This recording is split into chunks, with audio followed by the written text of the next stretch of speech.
Padre, Señor, en el nombre de Jesús, Padre, Señor, nos acercamos a ti, Padre, pidiendo, Señor, que en esta mañana, Padre Santo, Señor, nos hables a través de la Escritura, Dios.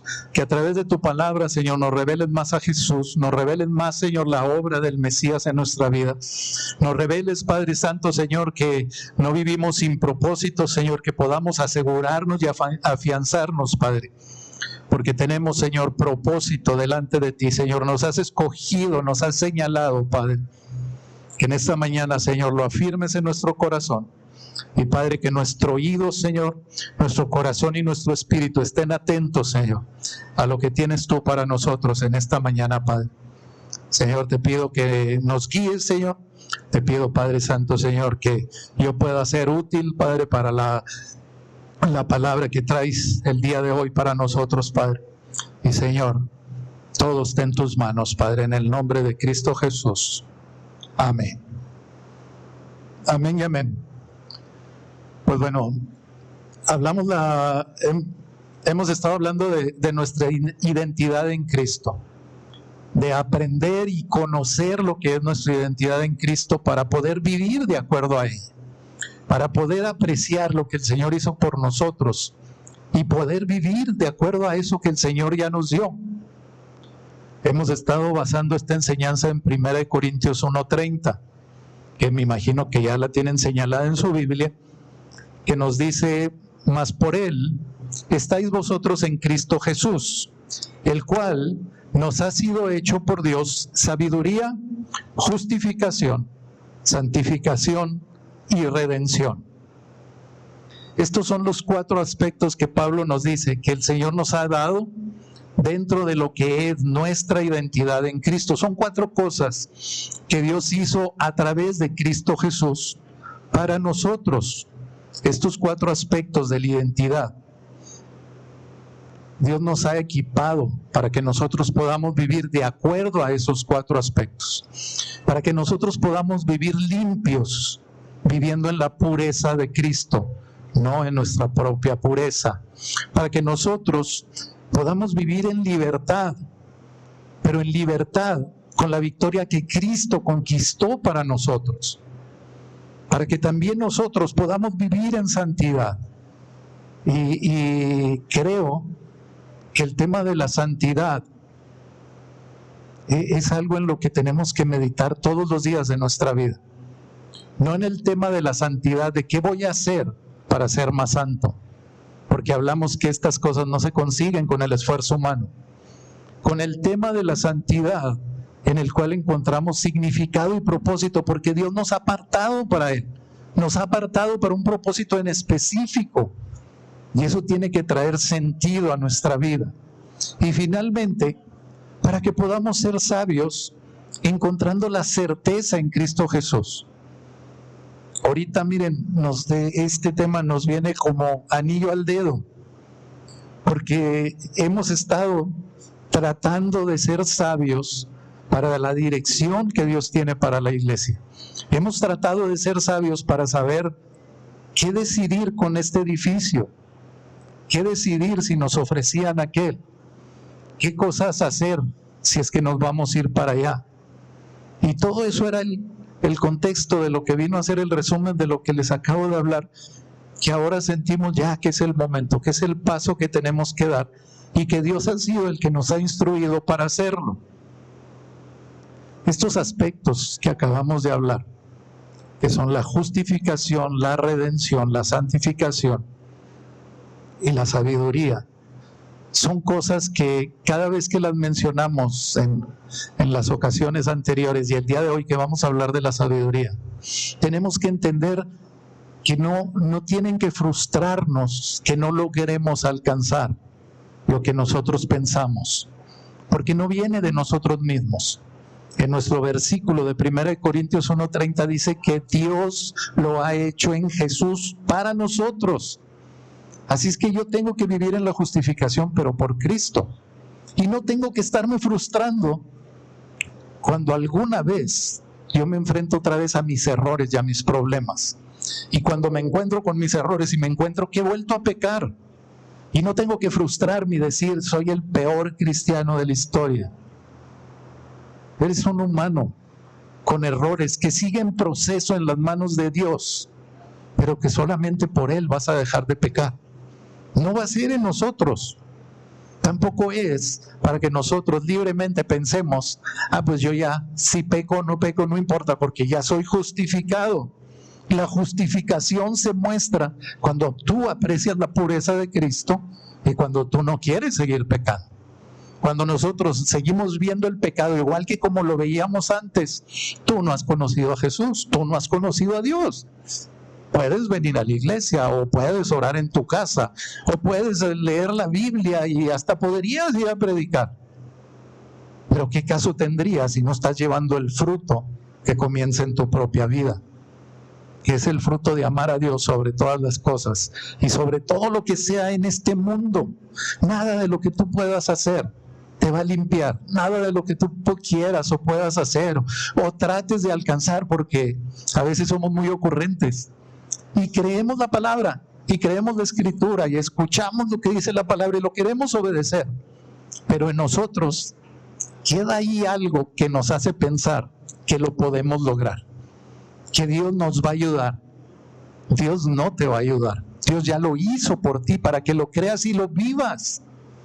Y si se acuerdan, les mencioné que en esta serie íbamos a hablar mucho, lo iba a mencionar mucho, el vivir en Cristo, porque ya no vivimos en nosotros mismos. El que viva en sí mismo está viviendo en una casa que no le corresponde como hijo de Dios. Cuando vivimos en Cristo, vivimos en la casa que Dios preparó para nosotros. Y en esa casa es donde encontramos que Dios lo hizo por nosotros y podemos vivir de esa manera. Y no quiero reburujarlos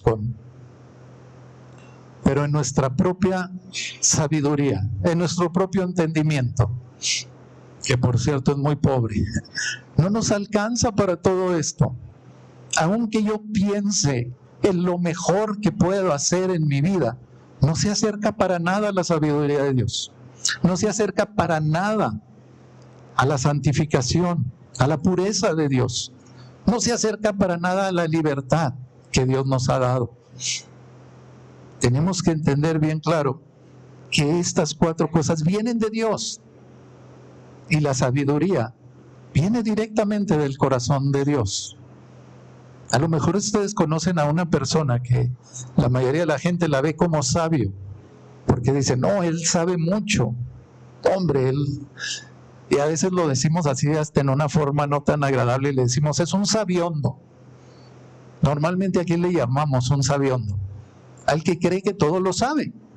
Sí, en la Biblia, en el Antiguo Testamento, él nos habla acerca de un hombre que fue lleno de sabiduría. ¿En quién pensaron? Salomón, ¿verdad? Pues no estoy hablando de Salomón. Es el que nos viene rápido a la cabeza, porque cuando el Señor escogió a Salomón, le dijo, pídeme. Y Salomón, en lugar de decirle, Señor, confirma mi reinado y extiende mis fronteras y derrota a los ejércitos de... Salomón nada más le dijo, Señor, dame sabiduría para dirigir a tu pueblo. Esa era la carga que Salomón veía delante de él. Señor, ahora tengo que dirigir a tu pueblo, ¿qué voy a hacer cuando vengan a mí? Bueno, hay otro hombre en la Biblia, en Éxodo 31, del 2 al 5. Y es un hombre llamado Bezalel. En esta parte, el Señor ha estado hablando al pueblo acerca del tabernáculo. Y el Señor le dice, mira, yo he llamado por nombre a Bezalel, hijo de Uri, hijo de Ur, de la tribu de Judá, y lo he llenado del Espíritu de Dios en sabiduría y en inteligencia, en ciencia y en todo arte, para inventar diseños, para trabajar en oro, en plata y en bronce, y en artificio de piedras para engastarlas, y en artificio de madera para trabajar en toda clase de labor. Para nosotros la sabiduría es algo diferente de lo que es para Dios. La sabiduría Si ustedes buscan las definiciones, yo anoté 2 definiciones de sabiduría. La primera de ellas dice que es el grado más alto de conocimiento. La segunda dice que es una conducta prudente en la vida o en los negocios. En realidad, como nosotros encontramos la sabiduría en la Escritura, es la habilidad para ordenar las cosas. Y qué sencillo suena, la habilidad para ordenar las cosas. Pero ese es el dilema de todos nuestros días. ¿Cómo vivimos nuestra vida?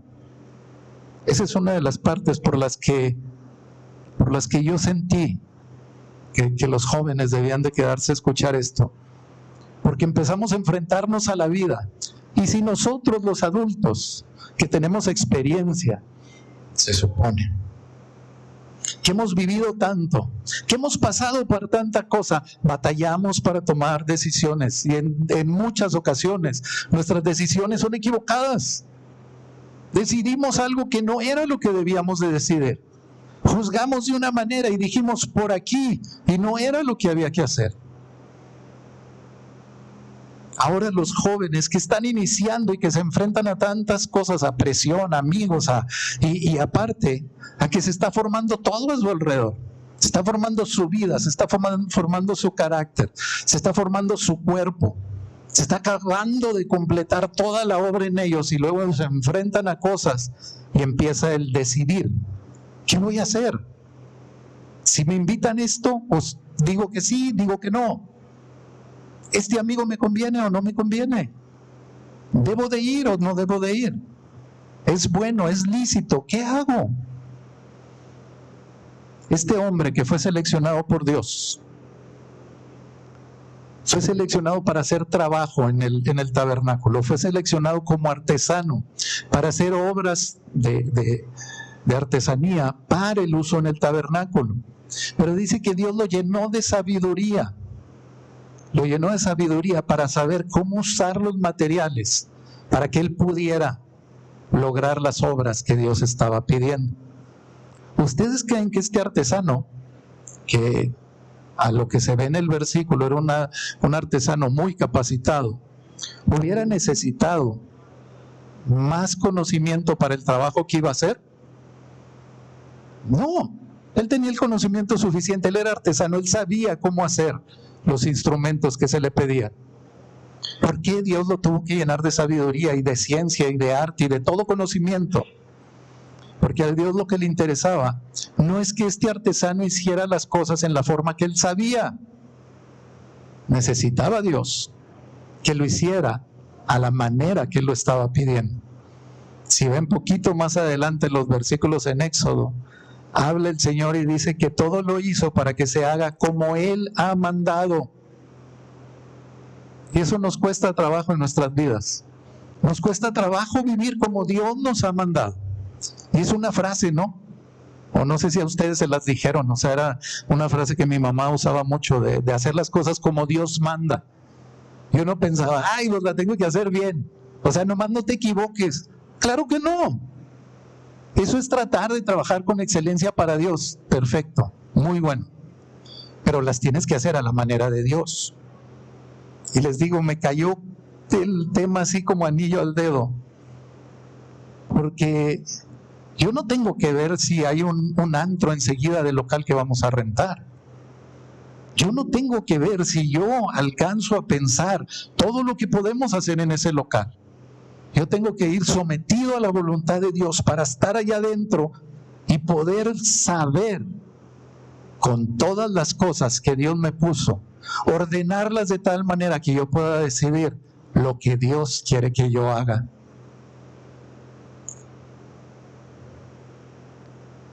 Un artesano puede hacer piezas maravillosas. Y también ahí lo vimos, ustedes vieron el video, había muchas piezas de artesanía muy bonitas.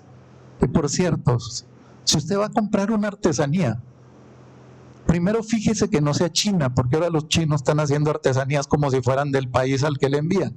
Fíjese que no sea china. Y una vez que sepa que no sea china, no le regatee al artesano, regatee en el Esmar. Vaya al Esmar y dígale, no te quiero pagar el tomate a 20 pesos. Te doy 15 por el tomate. Y el de la frutería te va a decir, ok, te doy 10. A 10 pesos, no, te doy 10 minutos para que te salgas, aquí no vienes a regatear. No le regatees al artesano. Hay muchas personas muy humildes que andan vendiendo dulces. Y me tocó ver una persona, pues vendedor, traía bien surtida su canastita, ¿verdad? Son de los que van y entran a las empresas y venden, o en la calle, andan ahí, no en los semáforos, sino así en lugares, llegan y ponen su basecita y se sientan un rato, ¿no? Y tenía chocolates americanos. Y llega una persona bien vivo y le dice, ¿a cuánto? No, pues a tanto. Ay, en el centro los dan a $1. Lo bueno es que había alguien ahí cerca, medio metichón, que se le ocurrió decirle, pues ve al centro por uno. Él ya te hizo el favor de ir y comprarlo, traerlo hasta acá y ponértelo aquí donde vas pasando. Paga lo que cuesta. ¡Wow! Ese es algo aparte, ya me salí del tema. Este artesano tenía la habilidad de hacer todo lo que requería, pero Dios quería que hiciera las cosas a la manera de Dios. Ve cómo pidió Dios el tabernáculo. Ve cómo Dios dijo que se mezclaran las telas. Ve cómo Dios dijo, lo vas a hacer de esta manera. Vean el incienso. El incienso es algo increíble cuando lo están diciendo. Y vas a hacer el incienso nada más así y no vas a hacer otro. No quiero otro olor en mi lugar, en mi santo lugar. El Señor dijo, no quiero otro olor. Quiero nada más el que producen estas especies aromáticas. ¡Wow! Y lo tenían que hacer de esa manera. Un artesano puede construir muchas cosas, pero no puede tener la sabiduría para hacerlas como Dios las quiere hasta que Dios le da la sabiduría. Nosotros podemos construir muchas cosas. Tenemos muchas habilidades. Cada uno de nosotros tenemos habilidades diferentes. Pero véanlo con su vida. Y voy a hablar de mí para que nadie se sienta mal. Usted piense en su vida, ¿cuántas cosas de su vida fueron exitosas? ¿Qué tanto éxito siente que tiene ahorita? Y déjeme le revelo un secreto. Conforme avanzamos en la edad, se te cargan más las cosas del pasado. Y se te carga si hiciste, si no hiciste, que por qué, si hubiera hecho, si no hubiera hecho. Y estás pensando en lo que pudo haber sido. En lo que estás pensando es en los errores de tu vida, en la sabiduría que te faltó, y por eso llegaste a donde estás. Y por eso estamos pensando en esas cosas, porque nos faltó sabiduría. No cualquiera construye una vida exitosa. Es difícil hacerlo, pero esa sabiduría solo la conseguimos a través de Cristo Jesús. Una cosa es la sabiduría y otra cosa es el conocimiento. No son lo mismo. El propósito del conocimiento es reunir información, es traer información. El propósito de la sabiduría es utilizar esa información para el propósito correcto. ¿Qué otro ejemplo podemos ver? El trabajo que hace un detective. Si no les gustan ustedes a mí me gustaban mucho cuando invertía más tiempo en la televisión. Me gustaban los programas de investigación, donde sale que fue un crimen y lo que fueron, investigaron. O sea, un investigador, un detective, un agente ministerial, como los conocemos aquí en México, su labor es recabar información. Y todos creemos que esa es la labor principal. Tienen que llegar a la escena donde se cometió el crimen, el asalto, el robo. Tienen una persona que toma fotos y ellos tienen que observar y tienen que ver detalles que otros no veríamos. Hagan de cuenta, como un hombre y una mujer. O sea, si yo entro aquí, le doy la vuelta al auditorio y vuelvo a salir, digo, todo bien, todo normal. Si entra mi esposa y lo ve, cuando sale de este lado, encontró 17 cosas que no están como deben de estar, que o están movidas o que no las hicimos, porque no vemos lo mismo. Ella tiene ojos para detalle, yo tengo ojos más para lo global. No veo, pero no me hablen de olores. Si yo entro aquí, yo me doy cuenta si huele a los aromatizantes que pusimos o si ya se acabaron. Como dicen los jóvenes en esa área, soy muy picky. Rápido me doy cuenta de olores, mi esposa no tanto. Un investigador lo que tiene que hacer es no nada más utilizar sus habilidades naturales, tiene que abrir los ojos más allá y darse cuenta de lo que está sucediendo, entrevistar a los testigos, recabar las opiniones, ver lo que había en la escena del crimen, quién es la persona que murió, en qué forma lo mataron, cómo cayó el cuerpo, de qué lado entró la bala, qué tanto sangró, cuánto tiempo duró allí, etcétera, etcétera, etcétera, para hacer una base de datos de toda la información respecto a ese crimen. El detective tiene que ser hábil para reunir información, pero esa no es su labor más, la mejor labor que tiene que hacer. La mejor labor es saber interpretar esa información para qué hacer con la información que obtuvo, que lo conduzca a la persona que cometió el crimen. Hay muchos casos, expedientes así, enormes, llenos de información y no lo han podido resolver, no han podido encontrar al culpable. Y tienen mucha información, ¿por qué no lo resuelven? Porque no ha habido una persona capaz, hábil, para conectar la información, para ordenarla de tal forma que los conduzca hasta llegar al que cometió el crimen. Eso es lo que hace la sabiduría con la información. Eso es lo que hace la sabiduría en nuestra vida. La sabiduría lo que nos da es que tengamos una habilidad para poder ordenar el conocimiento de tal manera que sea provechoso. ¿De qué nos sirve tener mucho conocimiento y no poderlo aplicar en la vida? ¿De qué nos sirve tanto conocimiento y a lo mejor hasta tanto dinero que hemos podido acumular y no hemos podido utilizarlo bien? Y le doy un testimonio. En un tiempo de mi vida, donde gané más dinero que nunca en mi vida, no pude hacer lo que hice cuando después me quedé sin ese trabajo. ¿Qué me faltaba? Sabiduría para administrar lo que estaba recibiendo, porque lo administraba yo. No estoy diciendo nada más lo humano, o sea, mi esposa sabía lo que hacíamos, pero yo era el que lo administraba y yo no le daba oportunidad a Dios. Yo decía, Dios me puso, Dios me enseña, pero todo era yo. La sabiduría siempre se basa en el conocimiento, pero el conocimiento no siempre conduce a la sabiduría. Y el Señor en su palabra nos habla de dos cosas a través de Pablo. Dos maneras en las que podemos ordenar la vida. Y si a usted no le pasó, a la mayoría de la gente creo que le pasa, que una vez que han conocido a Cristo, empiezan a conocer, pueden conocer su identidad en Cristo. Ahora viene al problema de ¿cómo vivo mi vida? ¿Qué hago con mi vida? ¿El Señor se va a encargar de todo o yo me voy a encargar?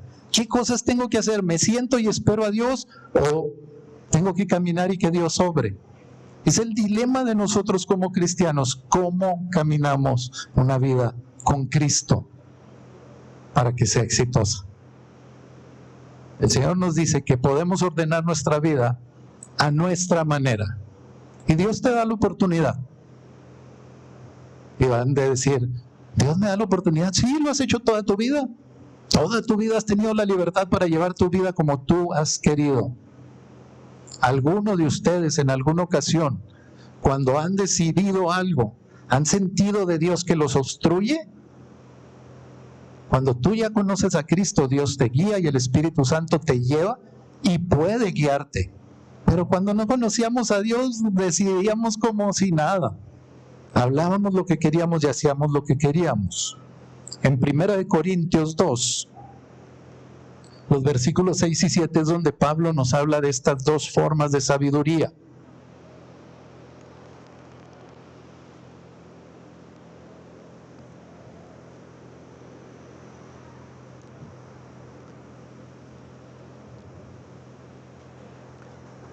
Dice 1 Corintios 2, versículos 6 y 7. Sin embargo, hablamos sabiduría entre los que han alcanzado madurez, y sabiduría, no de este siglo, ahí está la primera definición, ni de los príncipes de este siglo que perecen, mas hablamos sabiduría de Dios, ahí va la segunda. En misterio, la sabiduría oculta, la cual Dios predestinó antes de los siglos para nuestra gloria. A la primera manera de ordenar nuestra vida, el Señor la llama a través de Pablo, la sabiduría de este siglo. Y a la segunda la llama la sabiduría de Dios o la sabiduría oculta. ¿Qué son estas dos sabidurías? El día de hoy no vamos a tener tiempo más que para hablar la sabiduría a nuestra manera. Y la sabiduría a nuestra manera ordena tu vida de una forma egoísta, de una forma egocéntrica, en la que el centro de todo eres tú, en la que tú te paras en medio de la vida y dices, esto es lo que quiero, ¿cómo lo hago para conseguirlo? Esta es la forma más común. No sé si tengan alguna persona que son muy características de esta forma de pensar, que cuando ve a ciertas personas y hacen algo, dice, me lo están haciendo a mí. O ve a dos platicando y están hablando en mi contra. Algo se están diciendo que yo no estoy oyendo. Todo piensan que el mundo gira alrededor de ellos. Mira, el mundo va a girar con nosotros o sin nosotros. Dios hace que el mundo gire, estemos o no estemos nosotros. Esta forma egoísta de vivir la vida es la sabiduría que el Señor llama la sabiduría de este siglo, donde nosotros queremos satisfacer nuestras cosas y queremos la sabiduría para poder llegar a donde nosotros queremos llegar. Queremos la sabiduría para conseguir lo que yo quiero conseguir, lo que yo me proponga. Hay tres aspectos que Pablo menciona que hace la sabiduría de este siglo. Y lo primero es que esta sabiduría, la sabiduría de este siglo, la sabiduría a nuestra manera, esa sabiduría no te lleva a Dios. Y mira, esta es una verdad que está oculta para muchos, porque pensamos de manera diferente. La mayoría de la gente piensa que todos los caminos llevan a Dios. O sea, tú ve a la iglesia que quieras, es el mismo Dios, es lo mismo. O sea, todos los caminos llevan a Dios, no tienes problema, no te preocupes, pero no llegamos a Dios por medio de nuestra propia sabiduría. Y es lo que nos dice en 1 Corintios 1, el versículo 21. Vamos a andar ahí alrededor de 1 Corintios 1 y 1 Corintios 2. Pues si gustan dejarle su marcador ahí para los siguientes versículos. 1 Corintios 1, 21. Dice, pues ya que en la sabiduría de Dios el mundo no conoció a Dios mediante la sabiduría, agradó a Dios salvar a los creyentes por la locura de la predicación. La sabiduría del mundo no nos va a conducir a Dios. Y me gusta porque Pablo es muy enfático en sus cartas y nos pone en situaciones, en los extremos.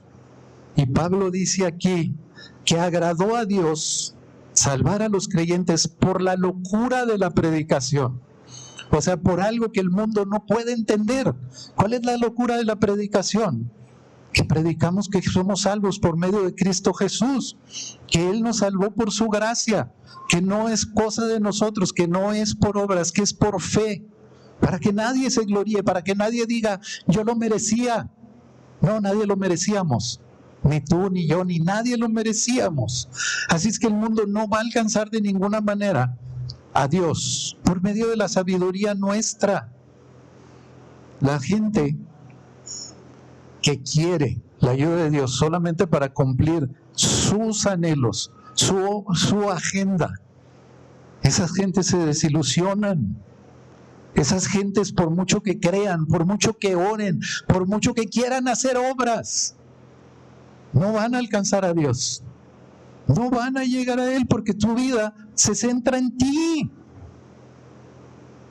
Esto es algo que les voy a pedir. No que hagan ahorita para que no se les vaya la mente volando. Cuando llegue a su casa, piense en su vida. Y piense si su vida está realmente centrada en Dios o está centrada en usted mismo. Y se la voy a poner muy fácil para que lo identifique. Piense en los últimos problemas que ha tenido. ¿Ha confiado en Dios o ha reaccionado a su manera? ¿Usted tiene un problema y reacciona conforme a su carácter? ¿Usted quiere que las cosas se solucionen a su manera? ¿Usted tiene un problema y espera en Dios? Usted está confiando en Dios. ¿Su carácter se le desborda muy seguido? Usted está obrando a su manera. Ay, Arturo, ¿no quieres que tengamos emociones? No, espéreme, no le estoy diciendo eso. Estoy diciendo que sus emociones no controlen su vida y que usted lo aprenda a identificar. Por eso le estoy pidiendo que lo haga en su casa, ahí solito. Ya si es muy valiente, pídale la ayuda a su cónyuge o a algún amigo cercano que le diga: oye, de veras, exploto así, reboto contra todas las paredes cada vez que me da la gana. Y entonces aguante la respuesta, ¿verdad? Porque luego uno pregunta y luego no aguanta la respuesta. Cuando le digan sí, truenas y arrasas con todo el mundo. O a lo mejor le van a decir no truenas, pero parece que ni te importa. Y entonces eso le va a ayudar a usted a que esto que estamos hablando entienda si es sabiduría suya o de Dios. ¿Qué es lo que usted está haciendo? Porque algunos cristianos están en esta categoría de querer alcanzar a Dios con su propia sabiduría. Entonces cuando oran diciéndole a Dios qué es lo que tiene que hacer Dios. Y oran y le dicen: Señor, yo quiero que esta persona se convierta. Vamos, muy bien, estás orando un propósito eterno, pero que abandone, Señor, todo lo que está haciendo porque es un pecador. Acuérdate, Señor, la semana pasada cuando me dijo, cuando me gritó, cuando... Entonces ya no tienes propósito eterno, ya quieres que te arregle a la persona como tú quieres. Cuando tú oras por alguien, tú le dices al Señor: sálvalo, Señor, porque está igual de perdido como yo estaba. Y esta persona, si sigue viviendo así, Señor, no la vamos a hallar en el cielo. Ayúdala, Señor, bendícela, aunque sea el que te hace la vida imposible. El segundo aspecto que nos menciona Pablo es que la sabiduría del mundo no tiene nada en común con Cristo. El mundo vive en su propia vida, y la vida en Jesús y la vida en nosotros mismos. La sabiduría del mundo y la sabiduría de Dios son como el agua y el aceite, no se van a juntar. ¿Alguna vez has hecho el experimento de poner agua y luego le pones aceite y luego lo quieres mezclar? No se mezcla. Después de que le des vueltas y le puedes dar así y dice: ya quedó. No, va a terminar de dar vueltas y luego vas a empezar a ver las bolitas de aceite otra vez juntarse. Se junta el aceite y el agua queda aparte.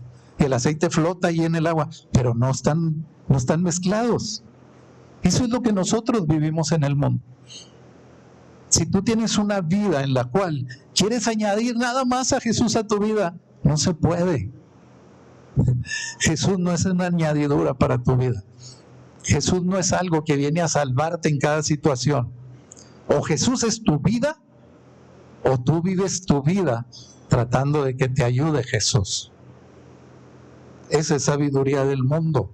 Y si tú estás haciendo eso, vas a terminar como Judas. Cada vez que oímos a Judas nos suena así dramático. Y a lo mejor estás pensando: no, yo no tengo nada que ver con Judas porque yo no he traicionado al Señor. Ahorita lo vuelves a pensar si vas a dar esa respuesta otra vez. Pero mira, ¿qué fue lo que hizo Judas? Judas estuvo con Jesús. Judas estuvo con los otros 11.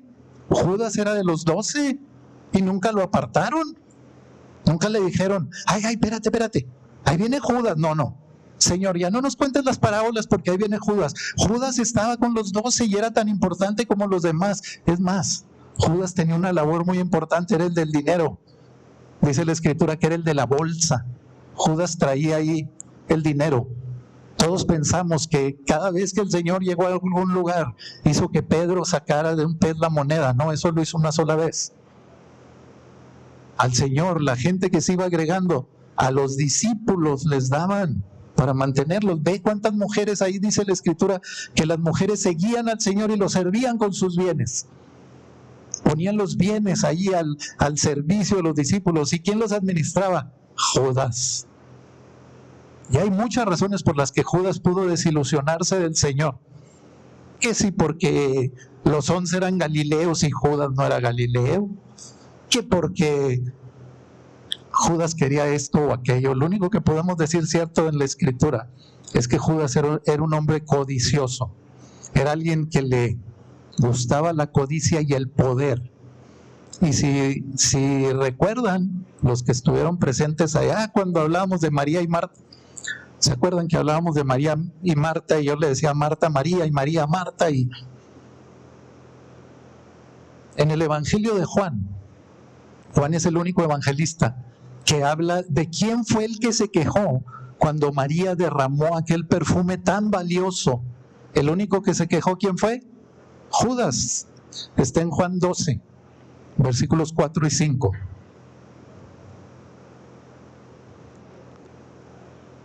Viene María, derrama el perfume para ungir a Jesús. Y entonces interviene este discípulo, dice Juan 12, 4 y 5. Dice, y dijo uno de sus discípulos, Judas Iscariote, hijo de Simón, el que le había de entregar: ¿por qué no este perfume vendido por 300 denarios? ¿Por qué no fue este perfume vendido por 300 denarios y dado a los pobres? ¡Qué gran sabiduría la de Judas! Parecía que Judas tenía la sabiduría para que se hicieran las cosas conforme al propósito del Señor, porque el Señor amaba a los pobres y el Señor era generoso con los pobres, tan así que les encargaba a los discípulos, los pobres y las viudas. A ellos hay que atender, los huérfanos. Parece como que Judas está alineado. No, Judas no estaba reclamando porque hubiera podido ayudar a los pobres. Lo que Judas quería es que ese dinero, el perfume, para Judas no valía nada. Una vez que lo vendieran, ese dinero, ¿a qué manos iba a parar? A las manos de Judas. Iba a pasar por sus manitas. ¿Y qué iba a pasar? Pues Judas iba a hacer así: 2 para mí, 1 para ti, 3 para mí, 1 para ti. Era lo que Judas hacía, le metía la mano a la bolsa. Y entonces cuando pasan estas cosas, le cambia el panorama a Judas. Y es cuando su corazón se endurece aún más. Y después de este pasaje, ¿a dónde va Judas? Después de esto, Judas va con los sacerdotes. Vamos a Mateo 26, 14 al 16.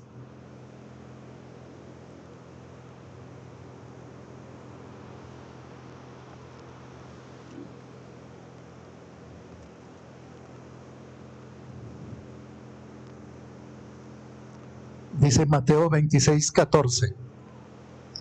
Entonces uno de los 12, que se llamaba Judas Iscariote, fue a los principales sacerdotes y les dijo: ¿qué me queréis dar? Y yo os lo entregaré. Y ellos le asignaron 30 piezas de plata. Y desde entonces buscaba oportunidad Judas. Ahí le agregué yo. Y desde entonces buscaba oportunidad para entregarle. ¡Wow! La sabiduría del mundo no tiene nada que ver con la sabiduría de Dios. Vino Judas a confirmar que no le interesaba el dinero para darlo a los pobres. Le interesaba el dinero para poderlo utilizar. Y entonces va y demuestra toda su codicia y les dice: ¿qué me queréis dar? O sea, va y les dice a los sacerdotes: yo no quería, pero me dijeron que ustedes quieren. ¿Qué me quieren dar? 30 piezas de plata. Bueno, Judas vio que el reino del Señor no era lo que él esperaba. Es que la sabiduría del mundo no tiene nada en común con el Señor. Y por último, la sabiduría de este siglo va a hacer que crucifiques a Cristo. Y otra vez algo fuerte. Sí, para la sabiduría de este mundo, Cristo les estorba. Para la sabiduría de este mundo, las enseñanzas de Jesús son de lo más ilógicas, de lo más anticuadas, no son progresistas, están atrasadas. Es más, la Biblia nadie la ha actualizado, por eso enseña esas cosas, les estorba, les incomoda, la quieren quitar de en medio. Y no necesitamos ir muy lejos. ¿Hace cuánto que Estados Unidos sacó la Biblia de sus escuelas? Y vean el resultado. ¿Hace cuánto que nuestro país obligaron a que toda la educación fuera laica? Y vean el resultado. ¿Qué quieren hacer ahorita con la Biblia? Que ni siquiera la podamos leer. Ve la tristeza que está sucediendo en el mundo. El mundo le abrió la puerta a los musulmanes, inmigrantes, y les dio un lugar. Y ve lo que están haciendo, quemando la bandera del país que lo recibió. Si no están de acuerdo de Estados Unidos, ¿por qué vienes y te sirves de Estados Unidos? Y luego quemas la bandera.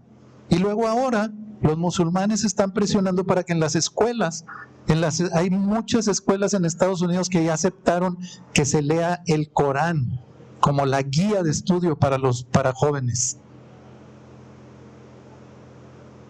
¡Wow! A este mundo, a este siglo le estorba Jesús, y a lo mejor tú dices, bueno, pero yo no estoy en esa situación. Yo no quiero crucificar a Jesús. Como dice una persona que conozco, Dios guarde la hora. A lo mejor, más bien este mundo no quiere crucificar a Jesús para derramar su sangre por la salvación de pecados. No lo quiere así. ¿En qué quiere el mundo crucificar a Jesús? En que eligen al mundo. Pueden elegir seguir sirviendo a Dios y vivir por Dios, y eligen al mundo. Están eligiendo a Barrabás. Están eligiendo la maldad de este mundo. Están eligiendo ir tras las cosas de este mundo. Y cuando haces eso, la pregunta que suena atrás es la misma que hizo Pilato al pueblo judío. Entonces, ¿qué hacemos con Cristo? Crucifícalo, danos a Barrabás y crucifica a Jesús. Este mundo actualmente lo que está haciendo es gritarle a Dios, quítate de en medio, hazte para un lado. ¿Cómo nos vienes a enseñar a vivir? ¿Y creen que estoy siendo radical en esto? Es lo que estás viendo en el mundo afuera. ¿No has escuchado las feministas? ¿No has escuchado las feministas que finalmente no quieren defender a las mujeres? Quieren lograr imponerse y maltratar y hacer lo que yo diga. Y están diciendo que la enseñanza que ha maltratado tanto a las mujeres, que ha maltratado al mundo, el machismo, que viene de la Biblia. No han leído la Biblia. Dios honra a las mujeres como a vaso más frágil. Los machistas son los hombres, no Dios. Las religiones las han hecho machistas, y si quieres ver una religión machista, el Corán. No puedo entender yo cómo hay mujeres ahorita clamando por Palestina, cuando si Palestina gobernara el mundo, las mujeres serían un cero a la izquierda, cubiertas hasta acá, y desde los 12 o 13 años entregadas en matrimonio a un tipo que le dio la gana agarrarlas en matrimonio. Eso es lo que el mundo está llevando, a eso nos empuja la sabiduría del mundo. Es esa sabiduría que vimos ahorita en 1 Corintios 2, 6 y 7. Y en el versículo 8 continúa. Y dice, la sabiduría que ninguno de los gobernantes de este siglo ha entendido, porque si lo hubieran entendido, no habrían crucificado al Señor de la gloria. Ninguno de los gobernantes la ha entendido, porque si lo hubieran entendido, no hubieran crucificado a Jesús. La sabiduría de este mundo no es la sabiduría de Dios. La sabiduría de este mundo no tiene nada que ver con Dios, no te lleva a Dios, ni tiene nada en común con Dios. Así que antes de que consideremos llevar nuestra propia vida por el camino que nosotros queramos, antes de que nosotros pensemos ir tras esa sabiduría del mundo, debes de saber que no te va a cumplir lo que promete. No te va a llevar al lugar que tú esperas. El camino de esa sabiduría no lleva a ningún lado. Y a lo mejor ahorita lo que debería de hacer es que nos viniéramos los adultos aquí enfrente y le pudiéramos testificar a los más jóvenes y a los matrimonios jóvenes y decirles: no te vayas por ahí, no te vayas por ahí, la sabiduría de este mundo te va a hacer sufrir, la sabiduría de este mundo te va a meter a los problemas de los cuales vas a tener que salir de una manera triste, te va a meter en cosas que no vas a poder resolver. El mundo ordena nuestra vida prometiéndonos cosas. Si tú quieres tener una persona a la cual le pidas y te dé, andas en el lugar equivocado. Ese es Satanás. Satanás, pídele y él te lo va a querer cumplir, porque a él no le interesa tu bienestar. A él le interesa que tú lo obedezcas, y una vez que le hagas caso una vez, de ahí para adelante te va a meter en problemas y te va a ofrecer una tras otra las cosas, hasta que destruya tu vida, hasta que estés en una situación tan triste como la que vivimos hoy en día. Hoy en día la humanidad se extravía cada vez más. Se supone que deberíamos estar mejor, se supone que deberíamos de estar muy bien. Vivimos en el progreso, sí vivimos en cosas de progreso, sí tenemos muchas comodidades. Las mujeres, todos, iba a decir las mujeres, Dios las ha bendecido con muchas cosas para facilitar todas sus labores, pero también a nosotros nos ha bendecido. Nada más nos dio educación, es una bendición la educación. Nos dio familia, nos dio un trabajo. Sí, nos ha dado muchas cosas Dios, pero la humanidad sigue extraviándose y hundiéndose cada día más.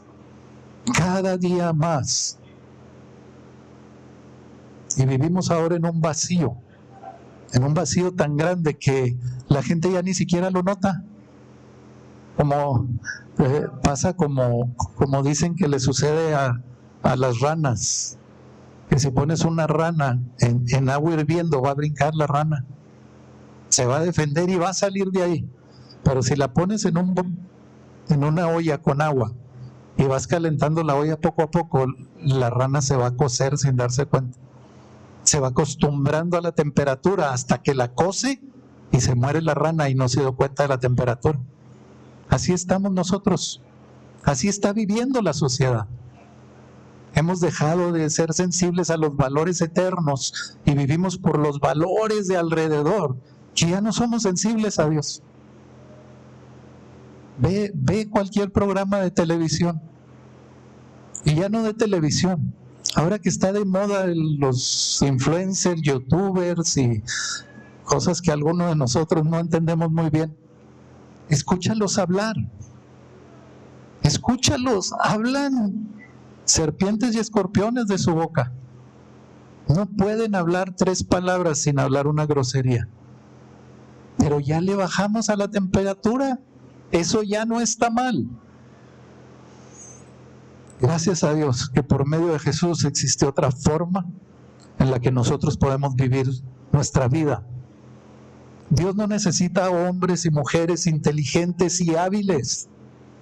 Dios necesita hombres y mujeres dispuestos a someterse a Él, a escuchar su voluntad, para que todos esos talentos y habilidades sean usados de una forma correcta para la gloria de Dios.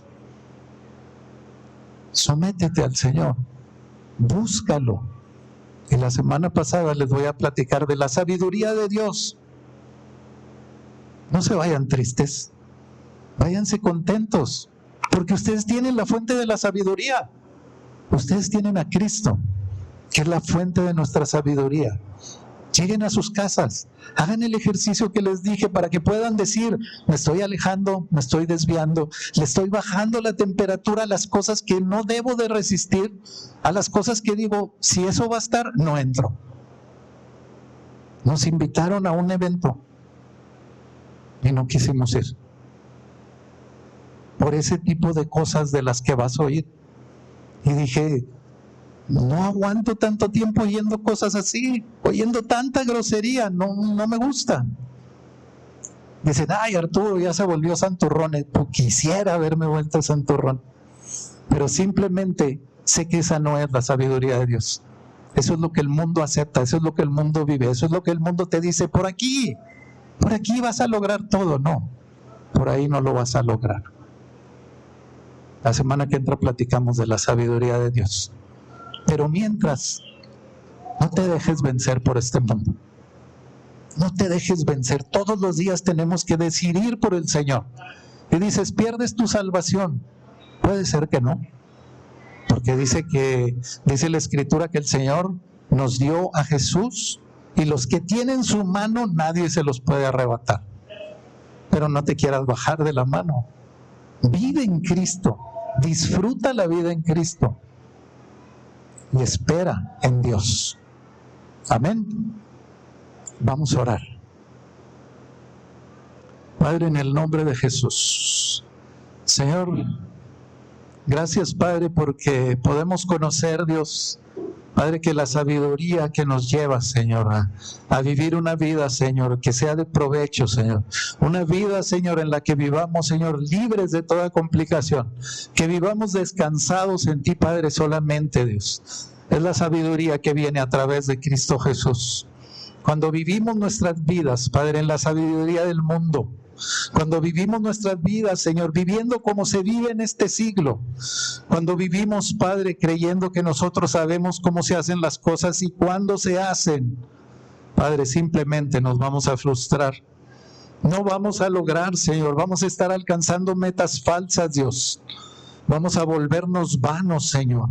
Vamos a volvernos perversos, codiciosos, avariciosos.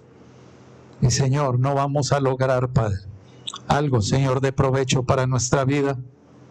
Padre, en esta semana te pido que tú nos guíes, Dios, que tu Espíritu Santo, Padre, nos lleve a la fortaleza en Cristo, que podamos, Padre, permanecer, que podamos ser firmes, que podamos compartir tu palabra, Señor, que podamos vivir y descansar con una vida en Cristo, disfrutando, Señor, de todas las cosas que has hecho para nosotros, Padre.